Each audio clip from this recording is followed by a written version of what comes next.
Good, all right, welcome. Thank you everybody for coming to Virtualize Active Directory the right way. My name is Matt Leibowitz. I'm with EMC's Professional Services, and I lead our virtualization discipline. Good morning, my name is Deji Akamalafe. I'm a staff solutions architect here at VMware. What I do is talk to customers every day about how to virtualize Microsoft applications on vSphere. Thanks for coming, very impressive crowd. And I need to preface what we're doing here today and let you understand something. We are very fearful people right now, the two of us. Last year when we did this show, there was some feedback from the attendees that they wanted to see live demos. And if anybody has been involved in such an effort, it's very dicey. We are going to do our best to show you live demos of what we're talking about. We're going to actually show you what happens when you don't do the right things, when you virtualize your domain controllers. If, for any reason, the demo gods go on vacation, we have enough slides that we can go through to show you what we're talking about. Everything is included in the deck for you to take home, including the scripts that we will use in the demo. So please bear with us, pray for us, and we are going to do demos for you. Yeah, we're not doing, it's not going to be like the keynote where it's a recorded video. We're actually going to be clicking the buttons live, so hold your breath. Okay, the standard disclaimer, right, the same that you see in all the presentations. We're not going to be showing anything really related to vSphere and development, so it doesn't apply to us, but we're sort of required to say it. Okay, here's our agenda. You heard Deji mention already, we're going to be doing live demos for a lot of this, so we've got slides that'll cover some of the background, and then we're going to kind of jump in and show you how this works live. We are going to introduce some concepts. Please let me be upfront. We are not going to teach Active Directory, but we will mention some things that relate to Active Directory as we lead up to the things that we are going to show you. Okay. Active Directory, as you know, has a multi-master DC and replication topology. Any write operation can originate from any domain controller. Nothing is really special about domain controllers. If you are more than one domain controllers, you can always take over roles, sys roles, transfer roles. So there's nothing really special about a domain controller. One of the questions we get asked every time is which one should we virtualize and which one should we not. The thing is because writes originate from any domain controllers in an enterprise, those changes have to converge eventually. The desire is for them to converge very, very quickly. And the changes have to be replicated across. We will show you the challenges in those replications and some of the reasons why people don't virtualize domain controllers. There are additional complexity in domain controller placement and role placement, but we are not going to go into the details now. So how do writes, how do changes get from one domain controller to another domain controller? This is a very quick overview of AD replication. You have the DSA GUID, the Directory Service Agent GUID, which is unique to a domain controller. You have the invocation ID, and then you have the update sequence number.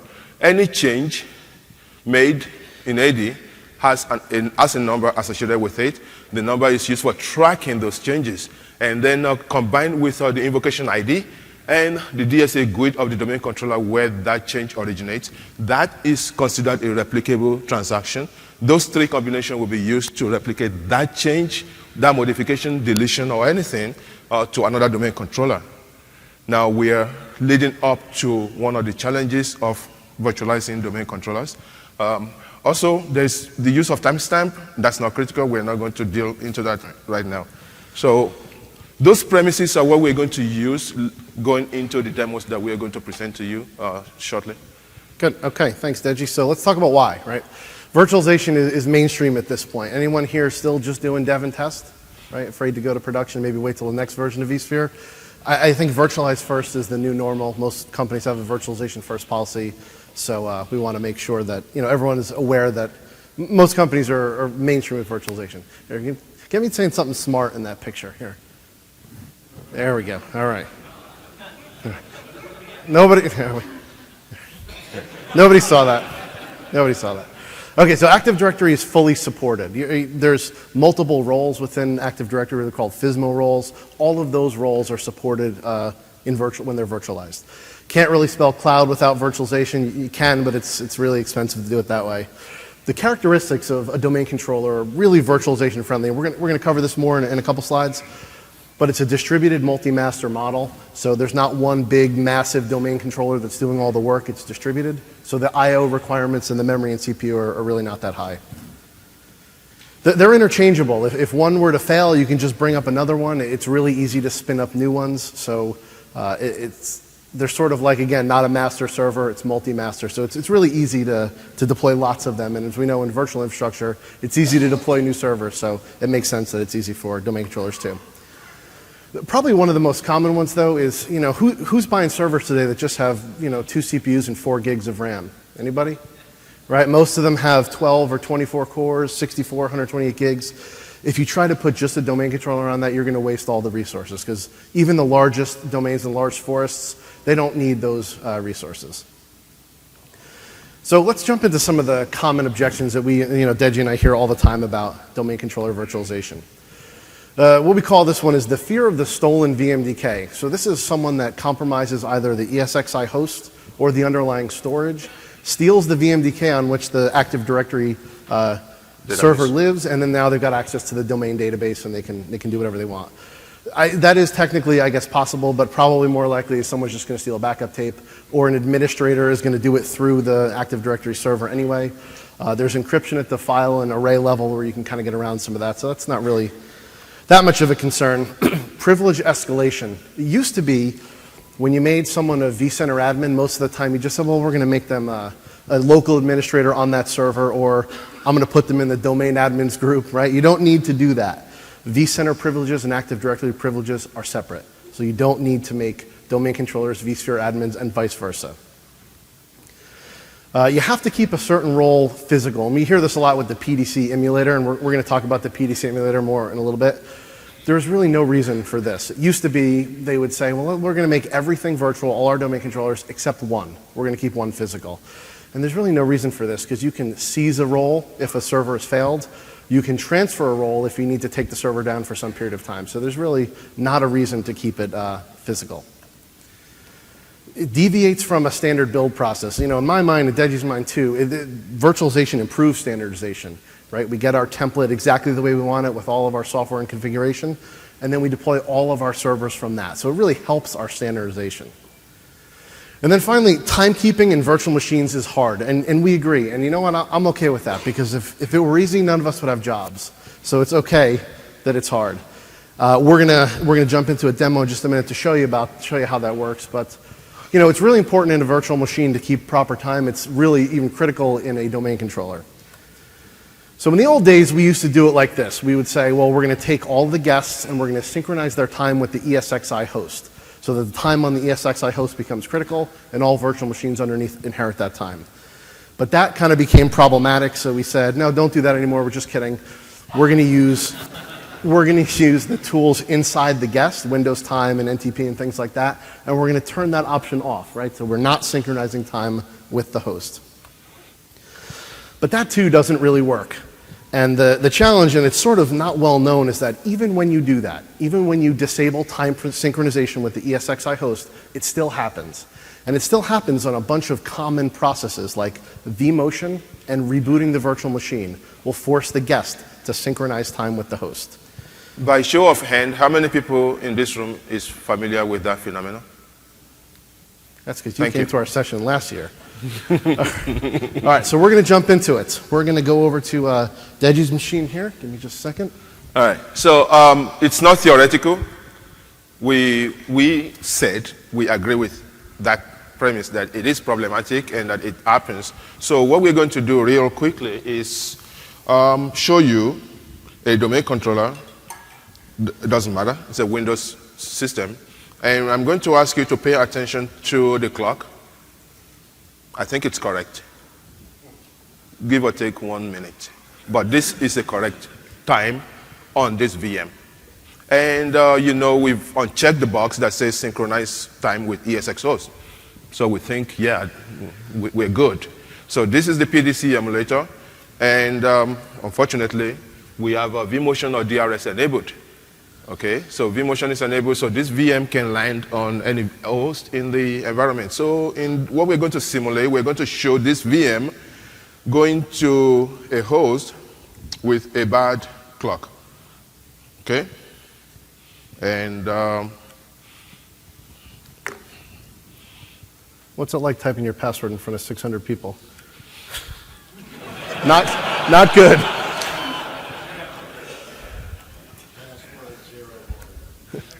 Sorry, buddy. okay. I hate you. Did I tell you that already? It tells me no pressure. So this VM is being migrated to a host by DRS or by anything. Unfortunately, this host where this is going to says, I have a problem. Okay. The host itself is host. Look at the clock on that host. That clock is way back in the last century. Even though NTP is configured for this host, this ESX host, even though NTP service is started, even though everything is supposed to be good, in CMOS, the clock on this host is bad. Okay? Because of the divergence, this is more than a year old, NTP cannot rectify this clock on this host. Now your PDC emulator just landed on this host. Your PDC emulator was good time-wise. So let's go see if that's still the case. So we're going to go back here. We're going to go back there. It doesn't want us to go back there. We're going to force it and tell it we want to go back there. That's where we want to go. I know where I'm going. All right, so this VM, we just migrated it, we rebooted it. The vMotion, the restore from snapshot, some tasks inside vSphere, when performed on a VM, will initiate a ring sync of the time on that VM to match the time on the host it's on. We do that through the VMware tool. And we're going to show you right now. We hope. We hope that having moved this VM to a host that has a bad clock, if I can type,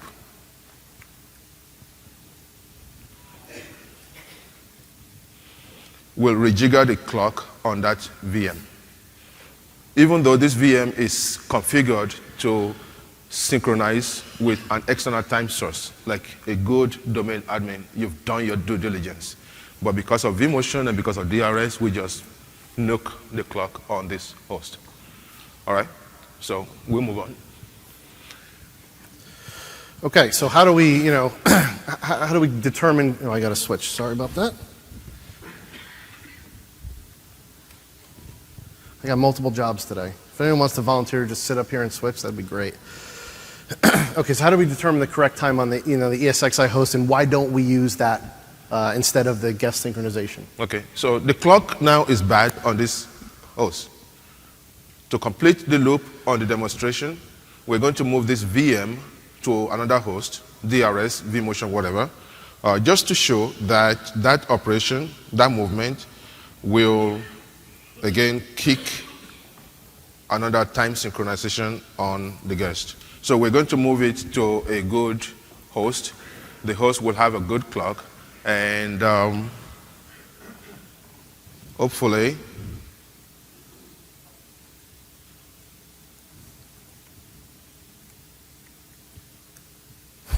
no, it's good. It's this is the guest password. Okay, so while when we move this, let me show you the vMotion going on right now.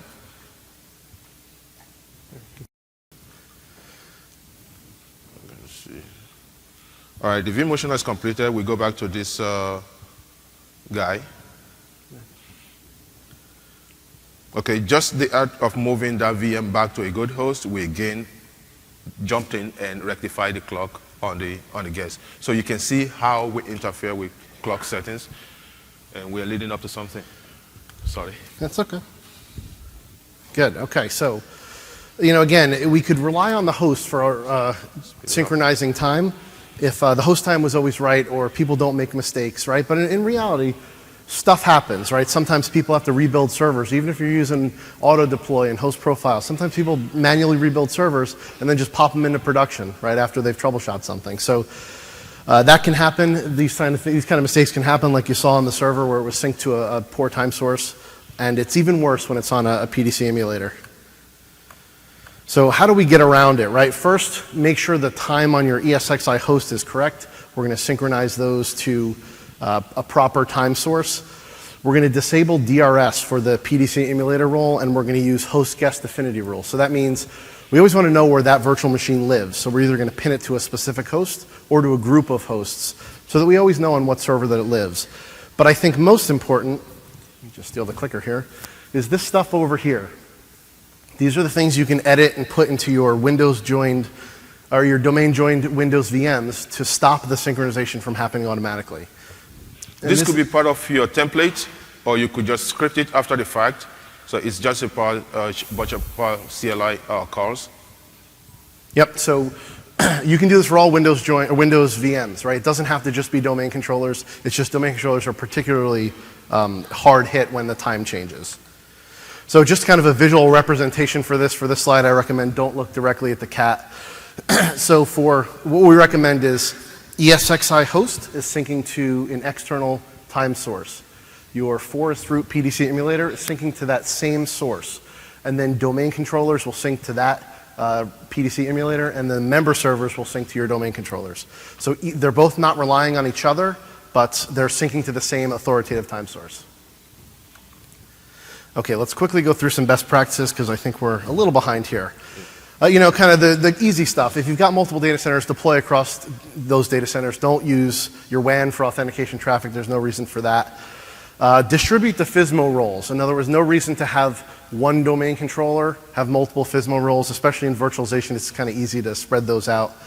Microsoft has a best practices document and a link here that talks all about FSMO role placement. Highly recommend that one to follow that one. We touched on this a little earlier. Effective role-based access control. Don't make your vSphere administrators domain controllers and vice versa. Don't make your vSphere administrators domain controllers. Don't make domain administrators vSphere admins. It doesn't have to happen. It used to be that people thought you did, but now you don't. To P to V or not to P to V? Would you, P to V a domain controller? I think there's a couple of reasons, kind of for why you do this. For me, the only reason I think you would do this is if you hate yourself. And if you're going to do it on Friday at 5:30 just to really make it miserable. There's a link here that if you absolutely have to do it, if there's a piece of software on there, in all seriousness, where you have to have it, VMware has some recommendations how to do it. You kind of have to turn the server off first. It's really difficult, so it's not recommended. Use anti-affinity rules. There's no reason to have domain controllers living on the same ESXi host. Just use the rules to make them split up. And then, like I said before, use affinity rules to make sure you know where the domain controller lives. So it's always on certain hosts. Speed up.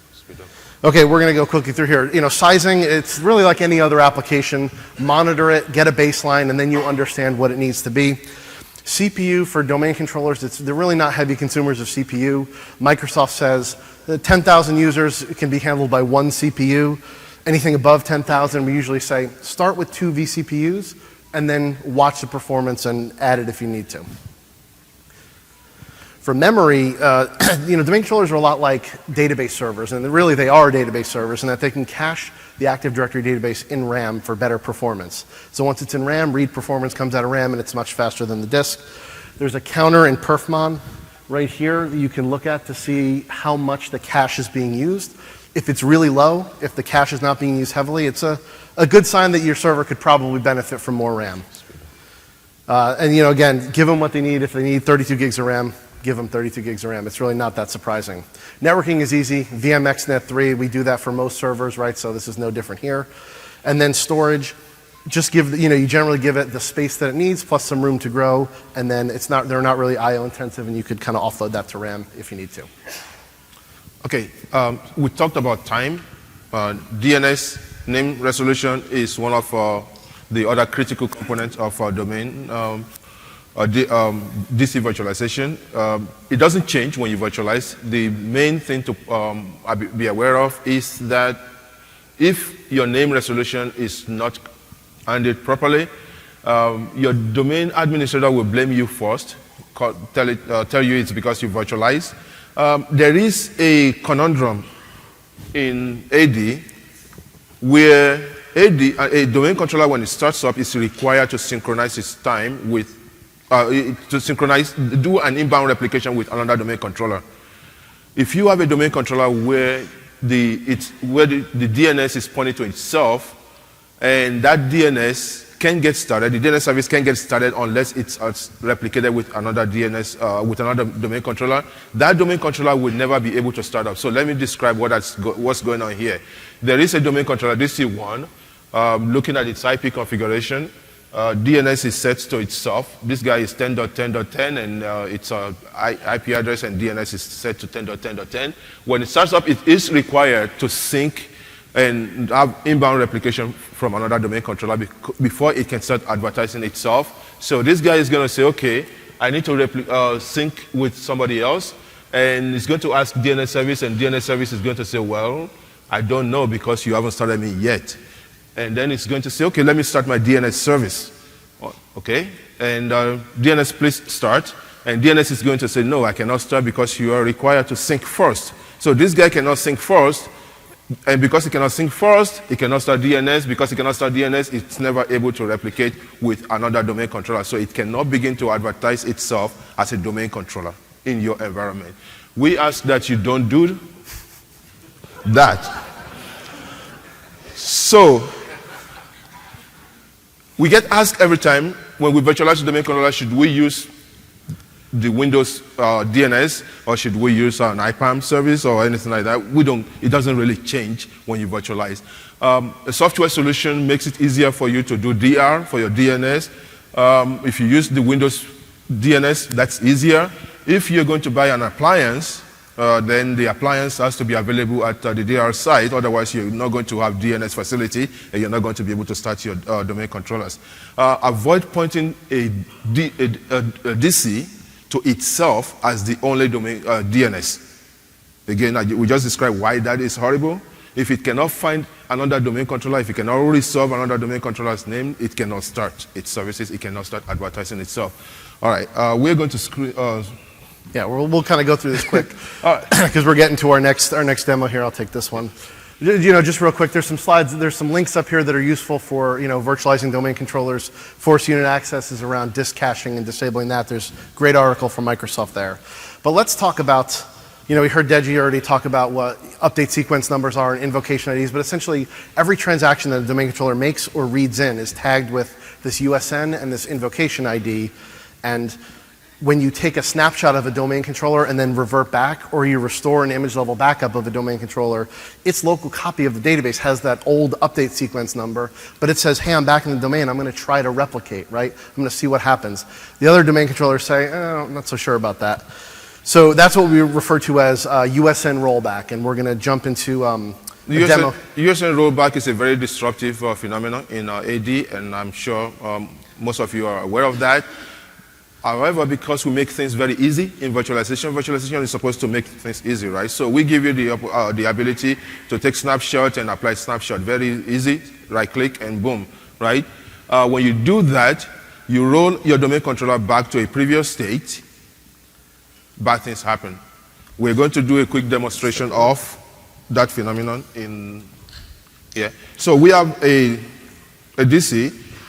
This is 2008 right now, so there are two of them here. We're going to create a bunch of users. Okay, these users don't exist yet. Well, now they exist. Okay, so we just created users. These users are going to be replicated to the partner domain controller. So let's go verify that. This is DC2.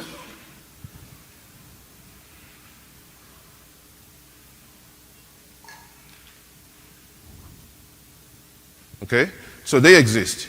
Now we have these users. We're going to take a snapshot of that domain controller, one of them. So we come here. we execute a script to take a snapshot.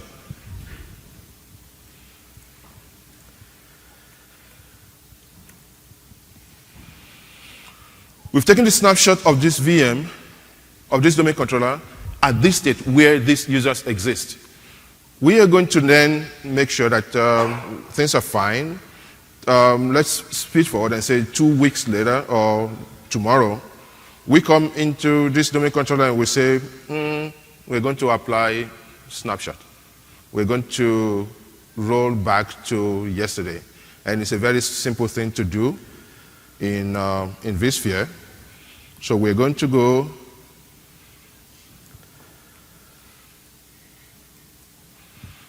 restore snapshot. Before we do that, let's delete the users. Don't look at me. Okay. Let's delete the users and see what happens. So these users, we don't really like you. I'm going to delete all of you. Okay. We delete the users. This deletion replicates across all domain controllers. Remember, the DSA GUID, invocation ID, and the USN say, oh, there's replicable transaction. We move it over. So because I did that manually, let's hope it's replicated quick enough.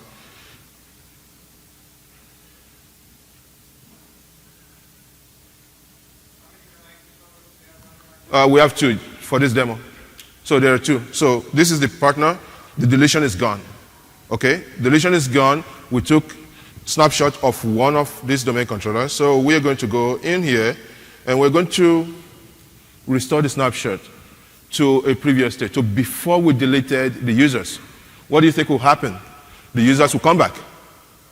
Does anybody think this is going to end well for the domain controller?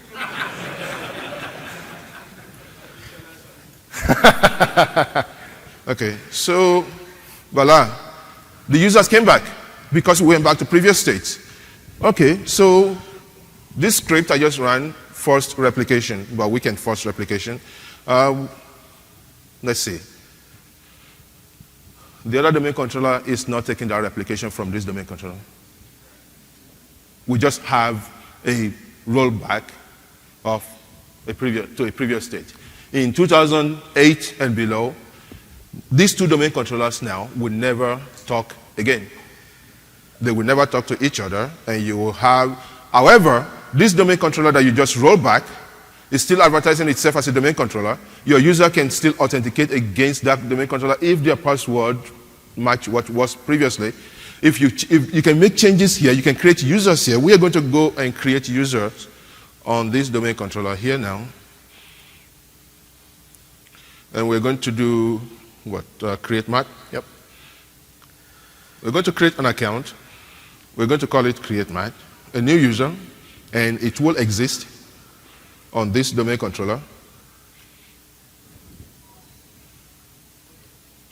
Okay? But it would never exist on this.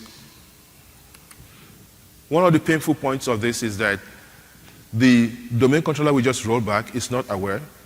It's not going to say, well, nobody's taking replication from me. I'm going to stop advertising myself. It's going to continue to advertise itself. People are going to continue to be able to authenticate against it until maybe their password change or anything happens to them otherwise, or you delete them. Other people are not talking to these domain controllers. We make it very easy in virtualization. You have to avoid that. So we're going to continue with... Yeah, in fact, that domain controller is so shot that we have to do this session again on Thursday, and we have to start over and make new domain controllers. So thanks for that. All right, so we're going to talk about the safety features and how we can get around some of these problems. So in Windows Server 2012, there's now something that's called a generation ID that's exposed at the hypervisor layer through a driver in the guest. So it's not tied to VMware tools, so that's why this works across hypervisors. It works on Hyper-V and vSphere. It's on vSphere 5 Update 2. If you look in your VMX file, you can see it right here. The vm.genid and vm.genidx. Every single server that's configured as Windows Server 2012, you're going to have this. It only matters if it's a domain controller. If it's not, it's essentially just ignored. So the attribute is tracked, or the generation ID is tracked via an attribute in the local copy of the Active Directory database for each domain controller. So that attribute is not replicated to the other domain controllers. And if any time that generation ID changes, and it changes for a number of reasons, we've got it in the deck as well, but reverting to a snapshot, restoring from a backup, those are events that are going to trigger the generation ID to roll back or to change. That's our first defense against what we just saw, the USN rollback. So what this does is provide essentially two things: safety, which is avoiding what we just saw, and then cloning, which we're gonna show you right now. So on this one, let me just switch back to other laptop here. Did that work? Uh-oh. VM generation ID facilitates two things with our domain controller virtualization. It was specifically invented for virtualized domain controllers. It helps you do rapid cloning of domain controllers, safe cloning of domain controllers. So you can take a live domain controller, you can clone it, make it a new domain controller, boom, quick. Why you would do that, I don't know. If you can just run DC promo, and that's safer. But anyway, the better use case for VM generation ID is the fact that what we just did with the 2008 machine, where we rolled it back and just broke your AD, that will not happen with 2012 AD because of VM generation ID. Question? Is that a functionality level, or is that an operating system? It's an operating system level, but every hypervisor has been required to support that feature. The hypervisor generates the generation ID, surfaces it to Windows, Windows reads it, and uses it. If your hypervisor supports generation ID, which we've supported since 5.0 update 2, I believe, then it will work for 2012.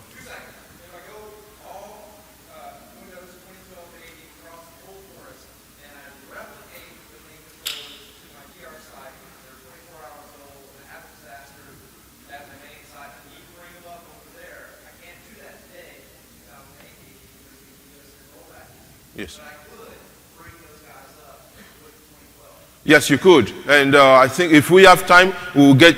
If we don't get through all the slides, please, everything is in there. We anticipated that gentleman's question, and you will see it in the slides. But yes, this 2012 VM generation ID feature facilitates and enhances the safety of domain controller operation virtualization.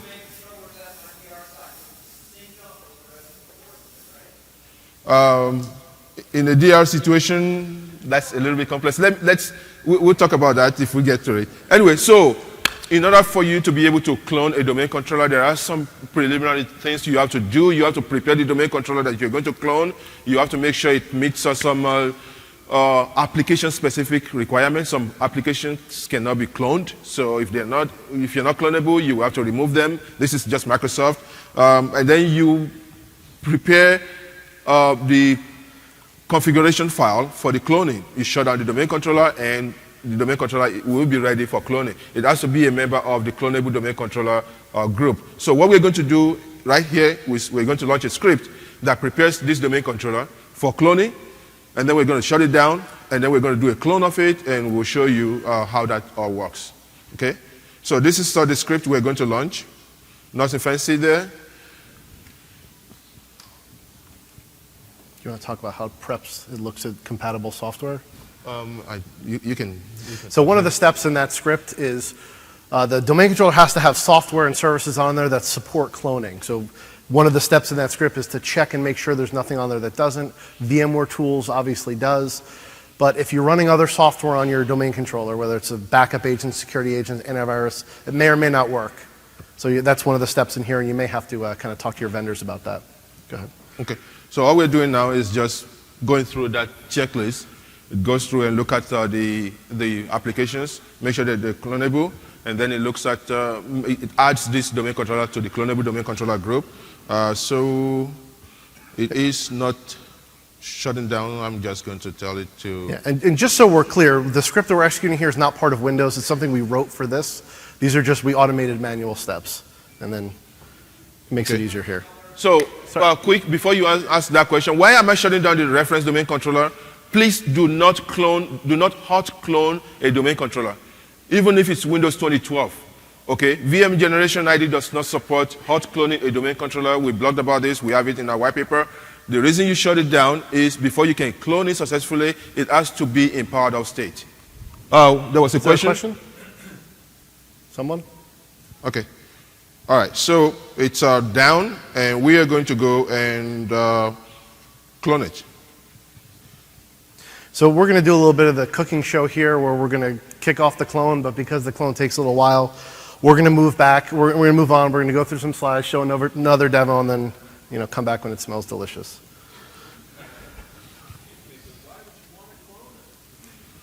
Very good question. Maybe you're spinning up a new data center and you just want to rapidly deploy 560,000 domain controllers. But it is a feature that is there. Okay? All right, so cloning is going on. So let's move on to. While this is cooking, we will go ahead with the presentation. Again, the most useful use of VM generation ID we've seen to date is the DC safety feature. You want to be able to virtualize your domain controller and you want to ensure that you don't F up anything. Okay? So if you do it the way we just showed you in 2008, yeah, you just lost your domain. If somebody doesn't tweet that, I'm going to be really disappointed. All right. Okay. So just some considerations when you're cloning a domain controller. You heard Deji say it. Don't try to clone one that's already on. You have to shut it down. Make sure it doesn't have any FSMA roles on it, right? We have to shut this thing down during the cloning. If I'm cloning 10 or 15 of them, it's going to be down for a while, and that's not going to be good. So DNS has to be up during this process. If it's not, that's going to fail. If you're doing mass cloning, so mass cloning lets you perform or clone more than one at a time.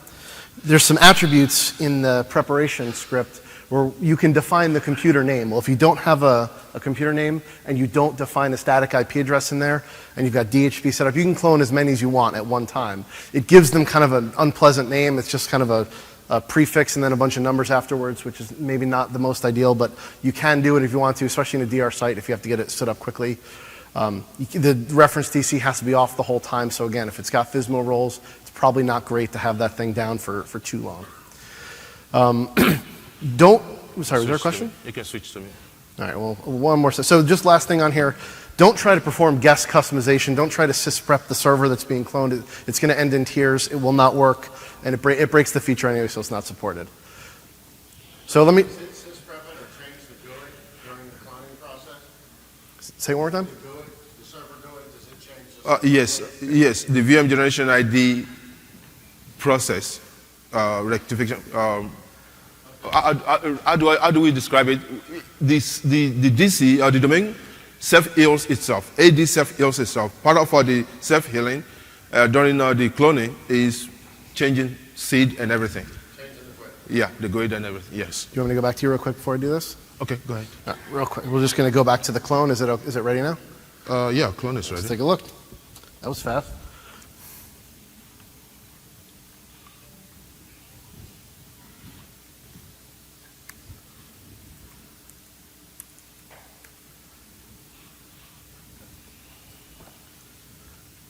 Is that our guy?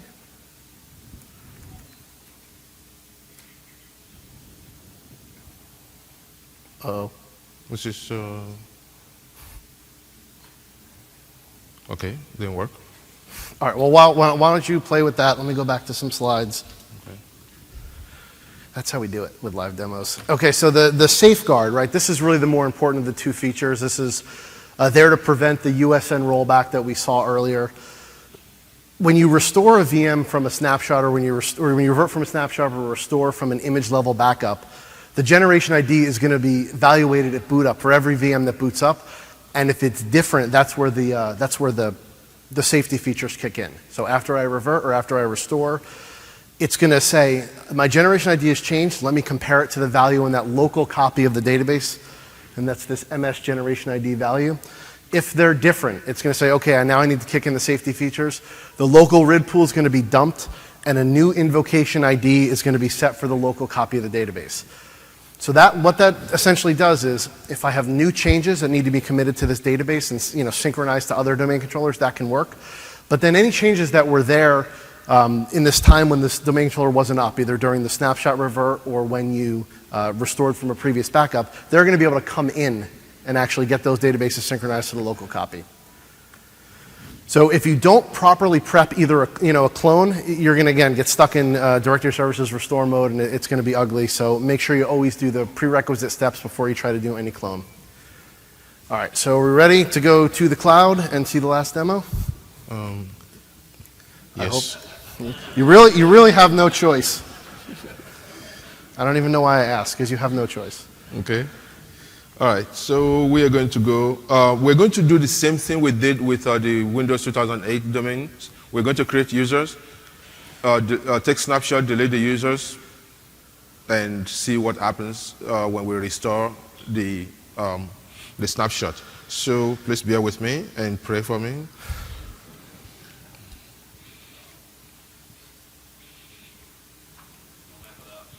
Nobody's watching. Thank you. Don't worry, the session's only being recorded. What? Nothing. Excuse me? All right, we create users. During the creation, we force replication. So hopefully the replication works. So we go back here to one of the domain controllers and see if it's replicated. Is it replicated? Is it? No. This worked yesterday.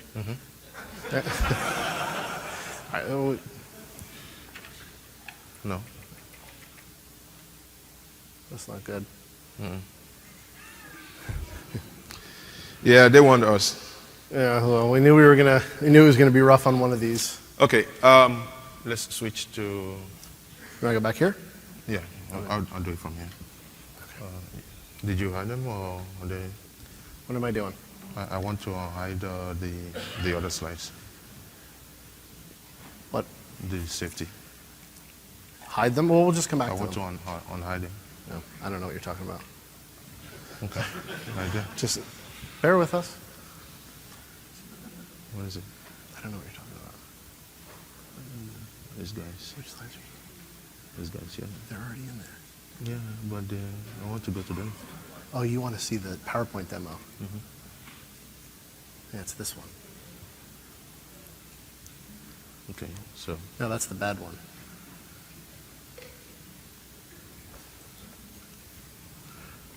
Don't mind Well, us. So this is the end. Okay. This is the one. That's it? Okay.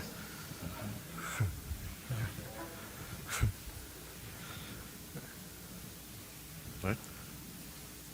So please bear with me. What I was going to demo over there is here.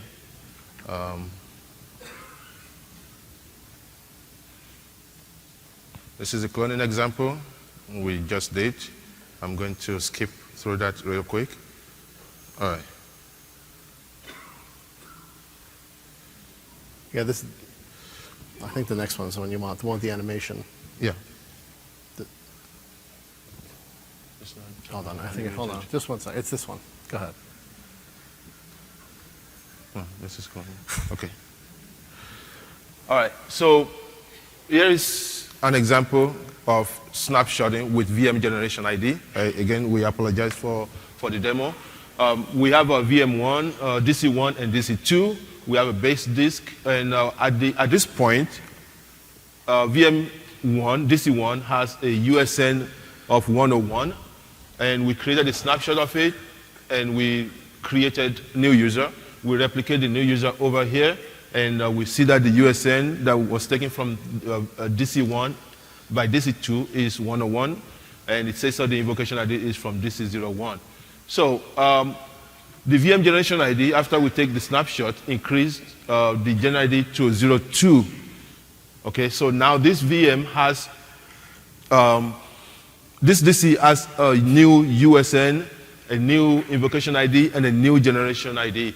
And it's able to replicate transactions with a new invocation ID to its partner domain controller, even after we've restored the snapshot. Now, everything else that used to exist before this DC1 was rectified by VM generation ID, everything else would then be forcibly replicated back to this domain controller. What happens with generation ID is when the state of a DC changes. Any operation in vSphere that changes the state of the DC, like cloning, like applying snapshot, that will change the generation ID. Remember again, invocation ID, DSA GUID, USN, that's what we use for replicating objects in 2008. Now in 2012, we add generation ID. When a domain controller wants to replicate an object now, it has to send its generation ID. Once you change the state of a domain controller, the generation ID will change. When that domain controller comes up and tries to participate in AD, AD will detect the change in generation ID. AD will say, no, you cannot participate until we've rectified you. What is going to happen is the DC will now be forced to discard its read pool. When a domain controller doesn't have a read pool, it cannot create security principal, because every security principal has to have a read, right? The second thing is it will be forced to forget its invocation ID. Okay? When those two things don't exist, that is a new domain controller. Then, with the new generation ID, AD will say, okay, now welcome to this domain or this forest. Now, this is your new set of read pool. So this domain controller will get a new set of read pool. It cannot reuse old read. It cannot reuse old USN. It is, for all intents and purposes, a new domain controller. You cannot create objects on this domain controller. Everything it knew before, it has forgotten. The other domain controllers will now say, now that you are part of this AD, this domain, we're going to replicate everything back to you. So yeah, you restored it, fine. It's in AD, fine, but it cannot pollute AD anymore. AD fixes it by itself. Yes. What's the advantage of this versus just doing a snapshot of a domain controller template and then adding the Active Directory? A snapshot of a domain controller. You have a template, this is your domain controller, push it down there, it takes 8 minutes. Um, Then you have to Are you talking about templating a domain controller? talking about a VM template. A VM template. Okay, so you create a... VM template, and then I add the Active Directory role to that template, the promos, and then replicate. Why would I not do that, which is pretty standard practice? Why would I do this instead? What the problem this fixes is the historical problem we demonstrated with 2008, why some people in this room still don't virtualize domain controller. The fact that you can do a snapshot, and it's easy for you to replay that snapshot. And that, hold on, that ability has the tendency to destroy your AD infrastructure. That is why VM Generation ID was invented. You could do template. If you do not have to do snapshot and snapshot restore ever in your life, you do not need Generation ID. But people do it, and people host AD, and Microsoft said, we have enough of this, we're going to fix it. And this fixes that phenomenon. You can do template and do DC promo. That's different from what the... Right, you lose a domain controller, you remove it. So people do snapshot restore not because of loss, maybe because they did something, they fat-fingered some users, and so, oops, let me go back and do a quick restore. Is there a time advantage of this? Time advantage, again, it's two separate issues. Deploying new domain controller is separate from restoring snapshot. This fixes restoring snapshot. Any other question? Does this also fix tombstone objects? So if you do a template, that's another thing. If you do a template, if you put AD in the template or you template your AD, if you leave it for longer than the lifetime tombstone and you deploy from there, you will host AD. In 2008 and previous version. In 2012, VM Generation ID will fix that for you. No more tombstone. If you don't do what I did in my demo. Yeah, seriously, VM Generation ID will fix it. Yeah. If you guys thought that was funny, you got to see this. What we said, our recommendation is, if you do templates, if you take a clone of your VM Generation ID enabled.dc, please don't leave that template longer than the tombstone lifetime. Okay? Please power it on every now and then. Service it if you need to. If it's beyond the lifetime tombstone, you're going to have issues. It's just... Yeah. Yeah. Yeah. Yeah. That's the kind, but again, remember, once you do that, AD is going to make this domain controller a non-entity. It would then rectify it, and it will fix issue. It prevents AD pollution. Simple, that's what it does. It prevents the USN rollback phenomenon. Okay, question? So let's say we didn't do a VM snap, but let's say, kind of like he said, an update comes down, one of your DCs becomes corrupt. Let's say we take that. And that's the reason why we say there is no important DC. If your DC gets hosted by update, discard the DC, that's what virtualization gives you. Spin up another DC and you're back in 20 minutes. Okay, Yeah. if someone were to take a replay from a SAN and mount it and restore the VM from a SAN replay, So there is, with the 2012 functionality, Yeah. bring it back in, yeah. kind of like restoring. Yes. The VM generation ID in 2012 will take care of that issue. Yes. So does the replication inside recovery manager implement Virtualization ID? Recovery manager, So if you replicate a domain controller as part of your DR SRM, does that like with no, actually you can do it with SRM. Yes, but when you have a real DR situation, your PDC emulator has to be available, your schema master has to be available. So what we recommend is that put a warm DC in your DR site as part of your recovery plan. And when you have a failure, your read, everything goes down here, just seize the road over there, and life is good. That's the current recommendation, is Yes. that you do not replicate domain controllers. You could, but don't. I just wanted to know. Thank you. Questions? There's a question here, yes?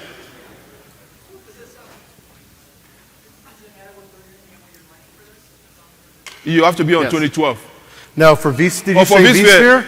It's a vSphere 5 update 2. Wait, is there anything other than 6.0 right now? I'm not aware. Yeah, yes, 5.0 and above, yes. But please don't do 5.0. Question? Is there one there? I've got a couple quick questions. Does the sync with ESX VM tools switch, does that override the W32 time? Yes, it does. So as I demonstrated in that good demo, which I did put some work in, yes, it overrides it. Does the VM tools patch with the no reboot switch? So when you patch tools on Yeah. like say VMX 10, Yeah. to a VMX 10 with the no reboot switch, Yeah. does that affect the time sync? Updating the VMware tools, yes. Yeah, anytime the Yeah, VMware yeah. tool service has to stop and start, If you it's going to stop, synchronize. yeah, if you stop and start, if you don't put in the advanced configuration options that we show you, every time you stop and restart VMware tools, or you do any of those operations we talk about, it will kick the clock on the host, on the guest. One last question. Yeah. I noticed it on DCs when we were patching and deadlining, the CPU soft reset problem there between VMX 10 and Windows 2012 R2, where it boot loops. RTC? There's a VMX file entry you can put in to get around it, but have they fixed that? I'm not sure about that. Maybe I can take that question later. I'm not sure. Yes. If the server that you recovered from Snapshot DC had a role, one of the FSMO roles, let's say PDC role, does it retain the role, or do I have to seize the role on some other DC? You put the role on somebody else. If you're going to clone it, make it a non-FSMO role recovered order. from Snapshot. Do I have to Yes. seize it before? Okay. No, it'll come back with the same role. In other words, I think the question is, if you snapshot a domain controller that has a FSMO role and then you revert, does it keep that role? Yes. Oh keeps yeah, it. it keeps the role, but then I don't have to seize- I no, don't with have to generation seize ID, that guy is going to discard everything it knows. Yeah, but what happens if it was grid master when it So, very good question. That is in the slide, by the way. That is on my blog, by the way. If the read master is not available and the read master has to service itself, yeah, you have a conundrum. Would it be better just to do new domain controller versus try to? Yes, sir. Yes. Questions? So this is pretty much a restoring snapshot and not affecting authoritative restore. If Active Directory gets hosed, can you kind of reverse engineer this to make it an authoritative restore without having to go through the usual Windows? The same thing you have to do in Windows is what you have to do when you virtualize. In that case, you do authoritative restore.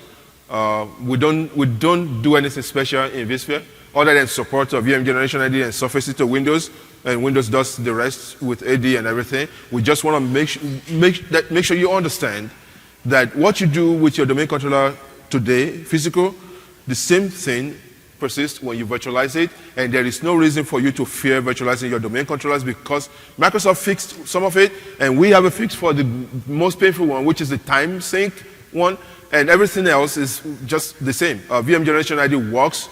It was invented for virtualized domain controller, and Microsoft supports virtualized domain controllers without restrictions.